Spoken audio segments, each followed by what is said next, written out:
మంచిర్యాల జిల్లా కేంద్రంలోని బెల్లంపల్లి చౌరస్తాలో గోడకూలి మృతి చెందిన కుటుంబాలకు న్యాయం చేయాలని డిమాండ్ చేస్తూ జిల్లా కేంద్రంలోని ఐబీ చౌరస్తాలో మృతుల బంధువులు రాస్తారోకో నిర్వహించారు. దాంతో రోడ్డుపై వాహనాలు ఎక్కడికక్కడే నిలిచిపోయాయి. సంఘటనా స్థలానికి పోలీసులు చేరుకొని పరిస్థితిని అదుపులోకి తీసుకువచ్చారు.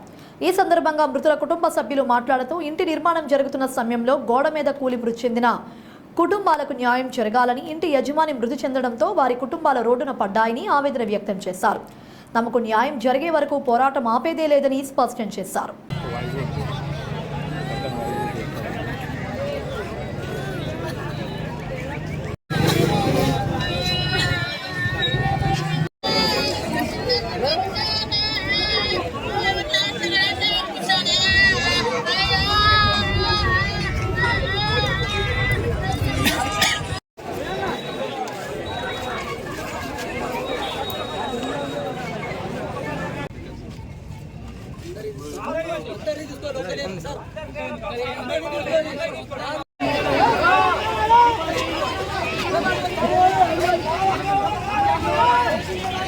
చిన్న పిల్లలు, మా భూములు లేవు, మాకు జాగాలు లేవు.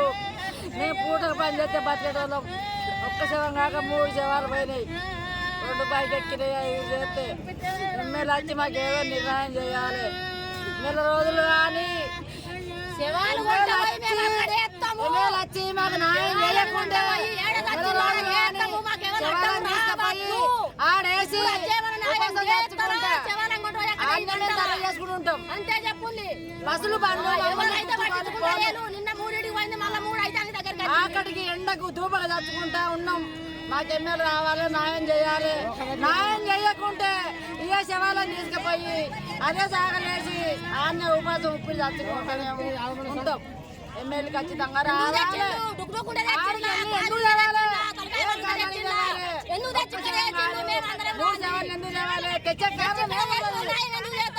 ఒక్క నిమిషం ఆగనీయకుండా పోలీసు వాళ్ళు కట్టలు బట్టి లేపిళ్ళు తెచ్చిళ్ళు శవాలని. ఇవాళ ఎమ్మెల్యే రావాలి, మాకు న్యాయం చేయాలి. న్యాయం చేయకుంటే ఎమ్మెల్యే లేడా అప్పుడు మాకు సాయం చేయాలి. చిన్న ఎక్కడ పారిపోయినట్టు పోతాళ్ళు. మా పరిష్కారం ఏంది? ఎక్కడ